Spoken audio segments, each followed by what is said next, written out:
House of the Dragons is back once again with another banging episode, as this week we saw the third episode of Season 2 of House of the Dragon, and I'm just gonna say it, guys, House of the Dragon might be better than Game of Thrones. Hello everyone, I'm Finn, welcome back to Finn Films. Join me today as we discuss everything that happened in Season 2, Episode 3 of House of the Dragon, an episode where Criston Cole runs from a dragon, Aemond is fully naked, and Rhaenyra pretends to be a nun?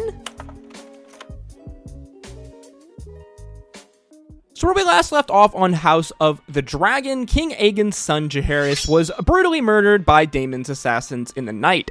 Not wanting to waste the crisis at hand, the then hand of the king at the time, Otto Hightower, declared that there will be a public funeral procession which they will use to tarnish Rhaenyra's name, labeling her a babe slayer and a kinslayer. Sir Criston Cole, in his haste to act, orders Sir Eric to sneak to Dragonstone disguised as his brother Sir Eric to assassinate Rhaenyra, a move that ultimately has him named Hand of the King. This eventually leading to the heartbreaking and absolutely dramatic duel of the twins at the climax of episode 2, ultimately leaving both of the brothers dead.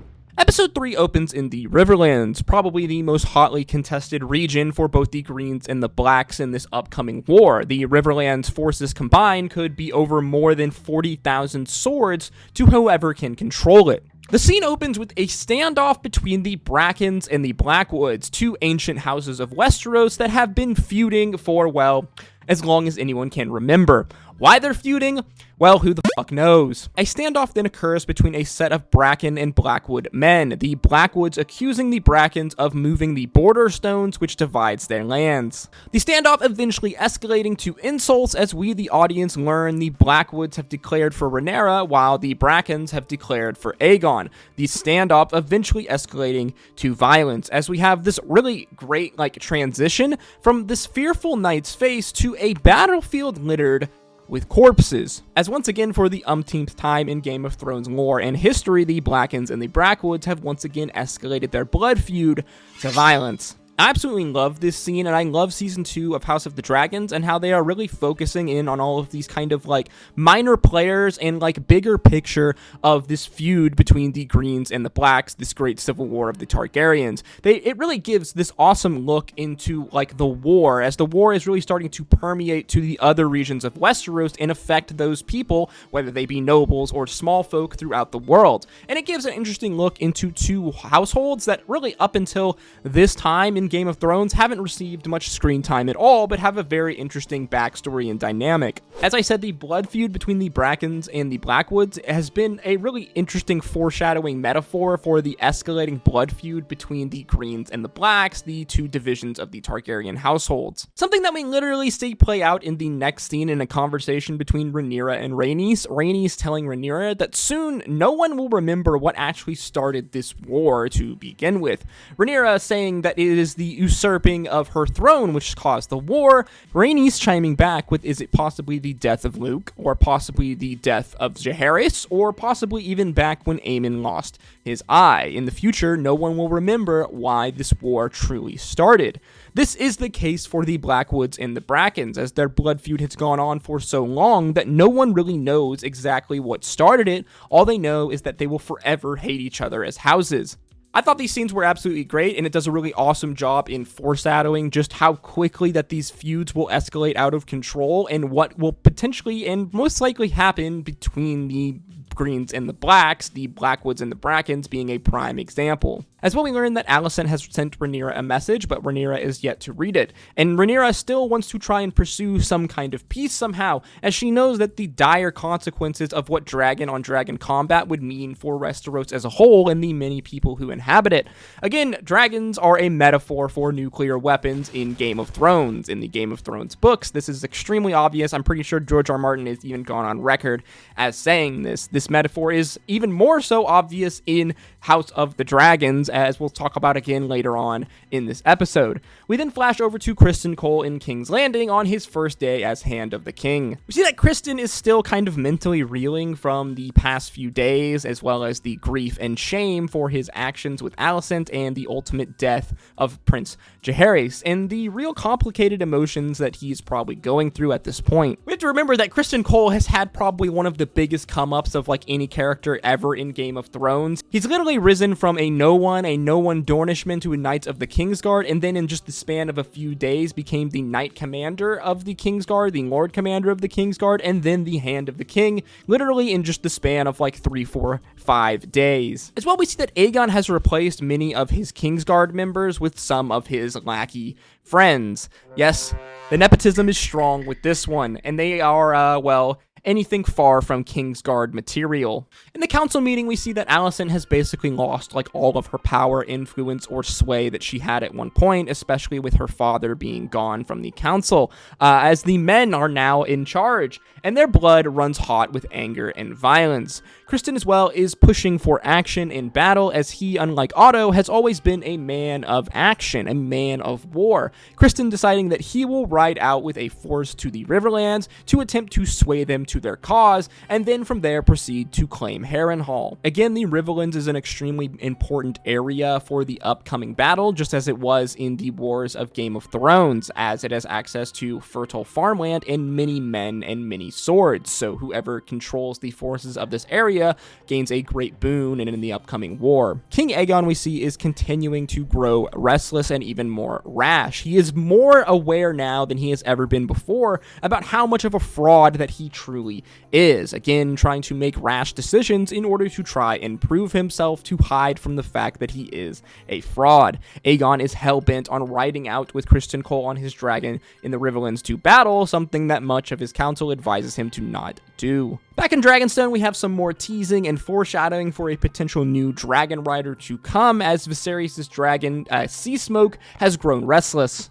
Rhaenyra, realizing that Dragonstone is no longer safe after the attempt on her life at the end of last episode, has commanded her stepdaughter Rhaena to take her young children as well as the dragon hatchlings, Tyraxis and Stormcloud, along with a clutch of dragon eggs to the Vale in exchange for an army from the Arryns. To Rhaena, this really confirms her feelings that she is like not valued and is forever in the shadow of her elder sister Baela, though she does eventually accept this mission that she is charged with. Back in the Westerosi mainland, we see that Daemon has arrived at Harrenhal on his dragon with the goal of claiming this castle completely single-handedly like the Giga Chad that he is. We see that Daemon is almost itching for a fight as he makes his way through Harren's castle, and we have to remember that the last time we saw Daemon, him and Rhaenyra had the great big argument, and seemingly this is his way to try to make up for that argument by claiming Harrenhal by himself. We see Daemon make his way through the dreary, wet halls of Harrenhal, this disrepaired castle that has never been repaired since the Targaryens came and attacked and overthrew Harren the Black.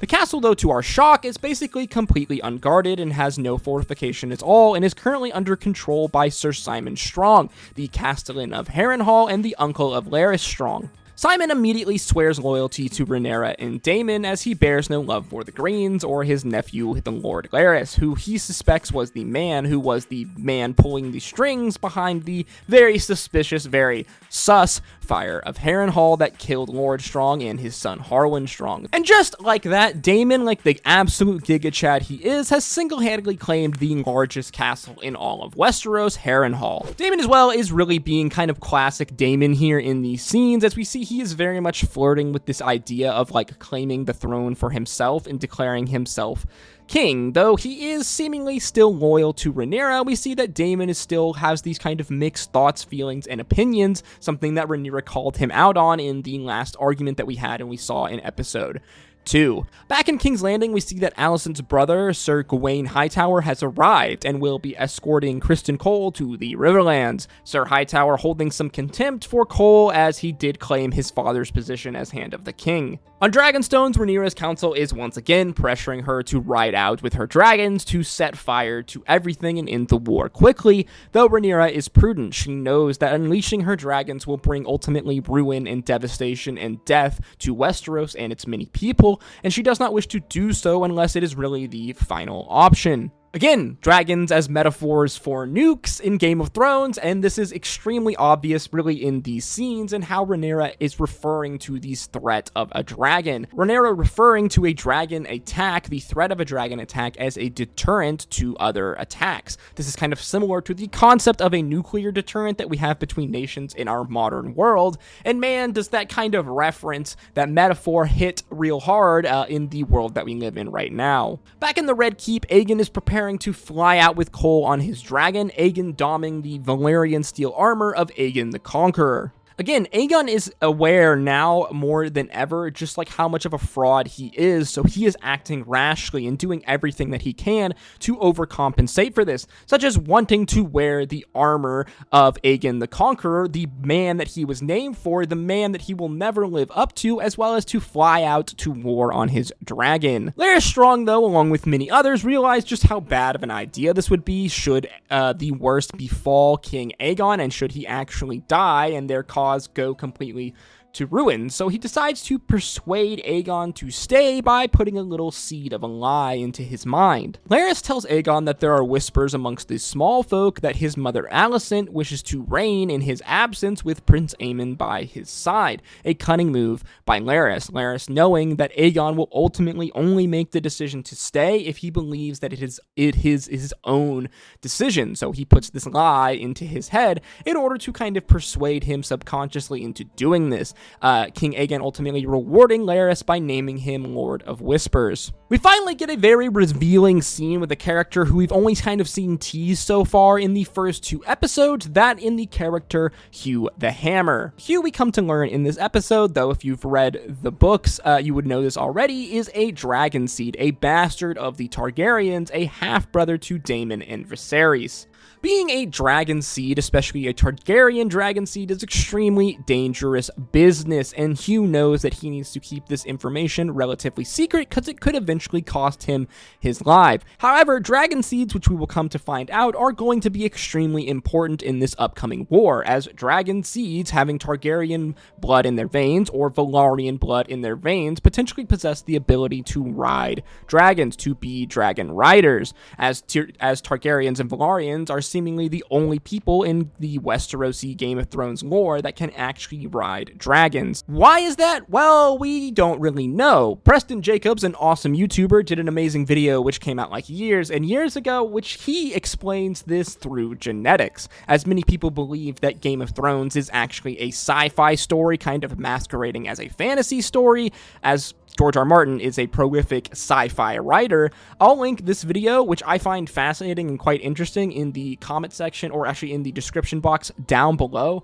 I definitely recommend checking that out if that's something that you think you'd be interested in. Anyway, make sure you pay close attention to Hugh and this character, as his story will be very important in future events of House of the Dragon. We watch Aegon take his friends to a brothel where they discover that his brother Aemond has been coming here for comfort. Aemond, as we know, is a very super complicated and very interesting character, one of my favorite characters in the Fire and Blood story. Aemond embodies the role of the second son, a common character trope in the Game of Thrones lore, the unwanted son. Aemond in many ways paralleling Daemon, as Aemond is the son who is much more capable than his elder brother, but because he was the younger brother, is looked over for rule and really any power as the rights of succession dictate. Oh yeah, and Aemond does a completely full frontal naked scene, which is absolutely wild, and definitely did not see that coming. Nice cock.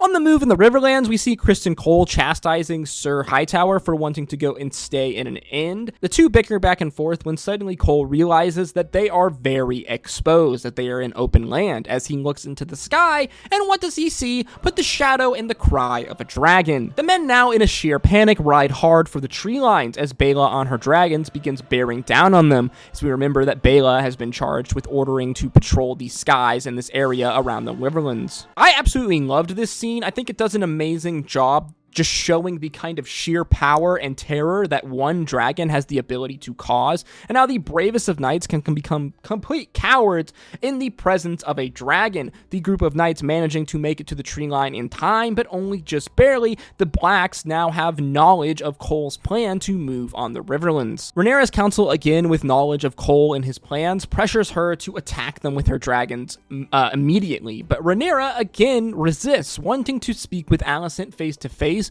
wanting to try one last attempt at peace before she would make such a violent and bloody decision. Back in Harrenhal, Daemon is being haunted by the actions of his past, as in a dream, he watches as someone attempts to smash open the door to his chambers. He investigates this to find, to his surprise, a young Rhaenyra sewing back on the head of the dead Prince Jaehaerys. Daemon drops his Valyrian steel blade as he suddenly wakes up in front of Harrenhal's weirwood. Obviously, if you are a Game of Thrones fan, we know the role of prophetic dreams or green seeing in the Westerosi Game of Thrones lore, and the role that the weirwoods and the weirwood network has with the Children of the Forest, and the ability to send these prophetic dreams to people. Dreams are extremely important in Game of Thrones lore, and these dreams in particular are no different, I would say. Daemon being reminded of his sins and reminded of his love and his commitment to Rhaenyra, as this version of Rhaenyra that we see in his dream, this young version of Rhaenyra,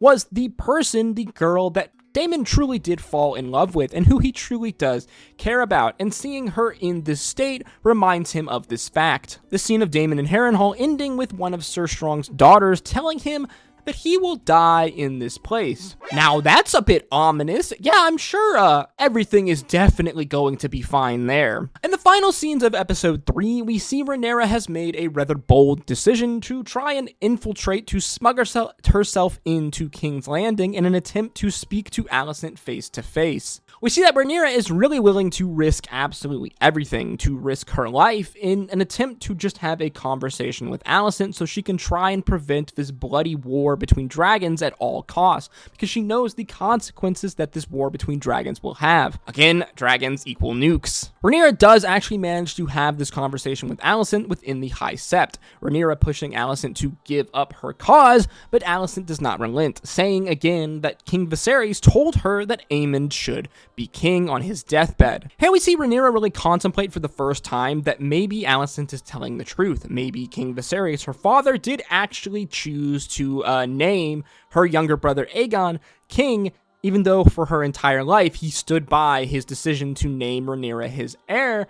That is, until Alicent lets slip what King Viserys actually said, his words of the prince that was promised. Here it finally all clicks for Rhaenyra as she realizes that Viserys was speaking of the Song of Ice and Fire, the prophecy, the dream of Aegon the Conqueror. Rhaenyra realizing that Alicent has misconstrued Viserys' words, not understanding that he was speaking of Aegon the Conqueror, not Aegon his son. We see Alicent have her kind of first real moments of doubt and reservation as Rhaenyra explains this to her, but we learn that things are too far gone. It's too little too late, and there's nothing that Alicent can really do about it, as Alicent has lost basically all the powers and influence that she had just weeks ago in our story. Rhaenyra finally accepts that this war between dragons is inevitable. Rhaenyra accepting that she must use her dragons and accepting the consequences that will come with that in order to reunite the realm once again, as our episode ends. Again, another absolutely amazing episode from House of the Dragons, an easy like 7.5 to 8 out of 10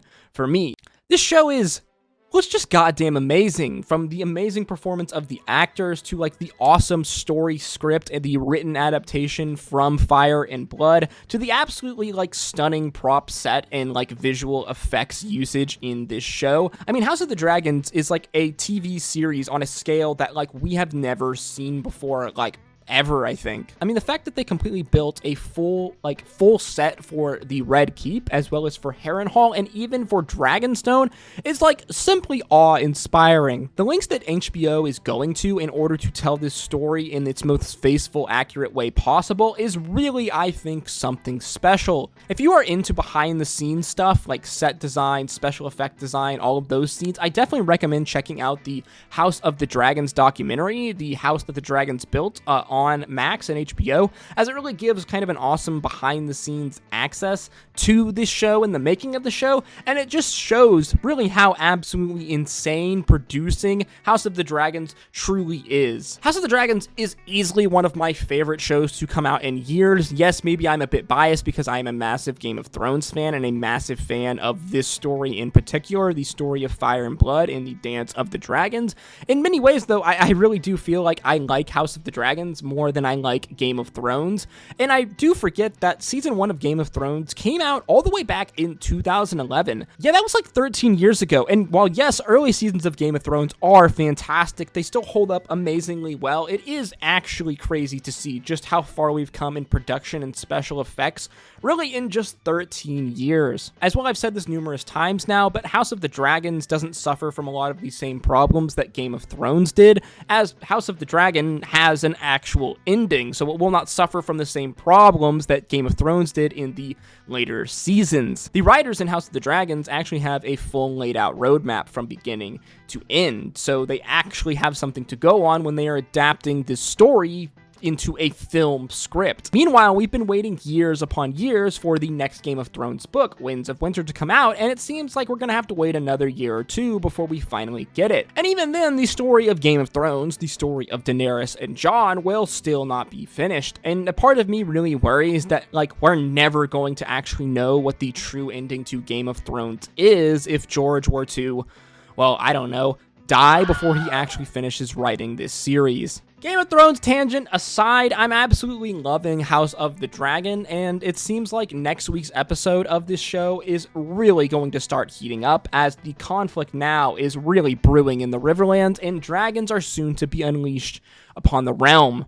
As always, guys, if you enjoyed this video or you learned something new, please make sure you like, comment, and subscribe, as that is the easiest way to help support me and to put these videos into the algorithm. As well, let me know what your favorite scene and favorite moment from Season 2, Episode 3 of House of the Dragon was in the comment section down below. If you did enjoy this video, then why don't you check out some of our other videos on screen now. As always, guys, thank you for continuing to support me. Drink your water, hug your mother. Until next time, stay safe out there. Peace, love, adieu.